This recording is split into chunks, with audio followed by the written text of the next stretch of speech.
આજવા રોડની બાજુની પંડિત દીનદયાલ હોલ છે, તેની પાછળ એક ગુલાબી કલરના મકાનો જે આવાસ યોજના હેઠળ બનાવવામાં આવેલા છે.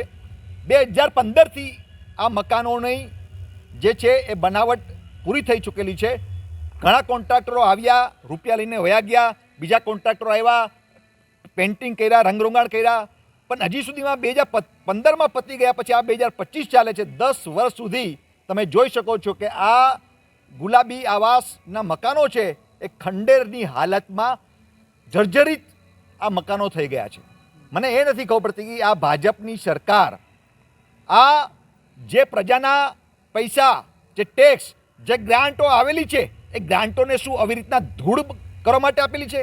અને એક બાજુ તમે લોકોને આ દબાણો, તમે બુલડોઝર ફેરવો છો, તો એ લોકોને તમે મકાનો નથી આપતા અને આ મકાનો 10-10 વર્ષથી ખંડેર હાલતમાં પડેલા છે. એટલે આ એમ કે દિશાહીન, દયાહીન જે આ સરકાર છે એ માત્ર ને માત્ર લોકોનું શોષણ કેવી રીતના કરવું છે અને લોકોને ફાળવણી ના કરીને લોકોને હેરાન પરેશાન કેવી રીતના કરવા છે એનું તમે જીવતું જાગતું ઉદાહરણ આ ગુલાબી આવાસ યોજનાના મકાન છે.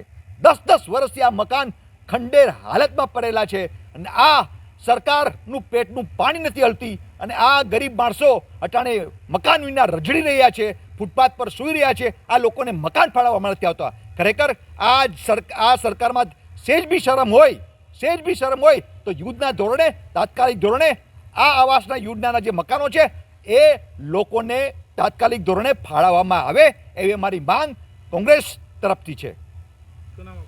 કપિલ જોશી, વડોદરા શહેર કોંગ્રેસ પ્રવક્તા.